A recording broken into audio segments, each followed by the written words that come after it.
Today I'll be exploring in detail behind the graphic novel American Born Chinese by the talented artist and author Yang Liu Yang, which was published in 2006. The same year, it became a finalist for the 2006 National Book Awards. In the graphic novel American Born Chinese, there is a character named Qin Shi who is an American born Chinese and lived all his life in America to this point. And because of this, Qin Shi's character starts to change, shown by techniques such as writing techniques, which show Qin Shi speaking certain ways from what he would be expected or usually speaks of, and visual techniques, which show Qin Shi and how he acts, and also what he is portrayed as and what he looks like. The technique used by Yang to show the change is how he looks when portrayed by Qin Shi.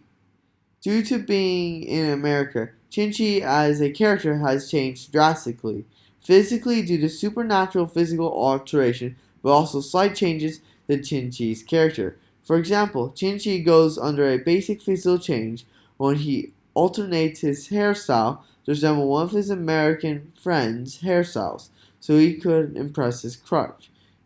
Because of this slight alteration to Qin Shi's hairstyle, it shows the audience that how the setting of America is having on Qin Shi and the pressure he is feeling inside. Another example of Qin Shi when his character drastically physically changes is when a mysterious outside supernatural force changes Qin Shi to look like an average American boy, but this is all caused by the desire for Qin Shi to be expected like an American. This can also clearly be seen when Sa Wukong, aka the Monkey King, also goes through somewhat similar, but not only changes the fact that he wears shoes, but also his stature and general physical look due to the saying that was placed upon him at the dinner party call.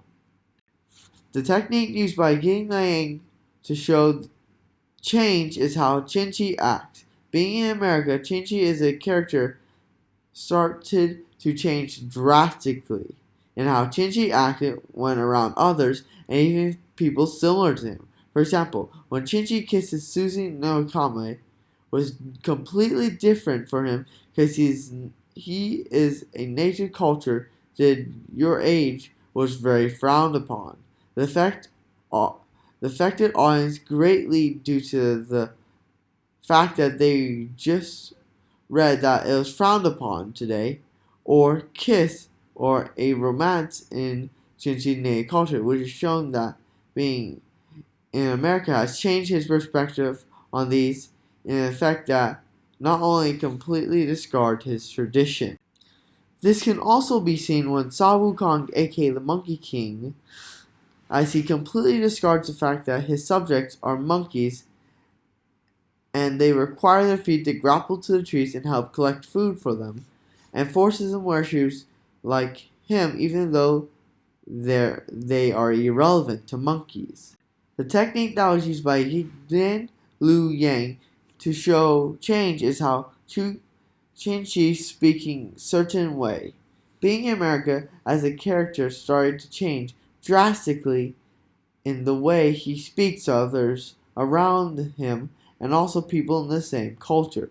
For example, when Qin Shi tells Jin Wang to speak in English after Jin Wang came up to him speaking in Chinese.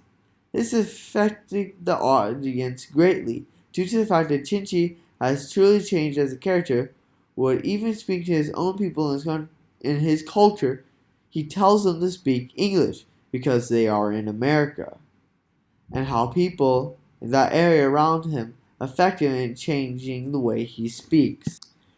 This can also be seen with Sa Wukong, aka the Monkey King, where he is very cheerful and speaking proud of himself at the start at the entry of the dinner party. But as soon as he enters and told he's not allowed to come in because the fact that he's not wearing shoes, his speech completely changes to hatred and anger and embarrassment as he beats up the entire dinner party's guests.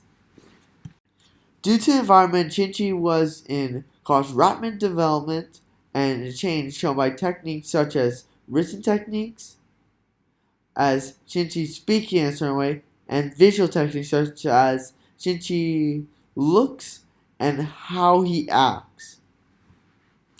Overall, the graphic novel American Born Chinese is an amazing book with lots of depth into modern problems when it comes to stereotypes, with a hint of mythical background to spice the rest of the book up. Overall, I very much enjoyed this book.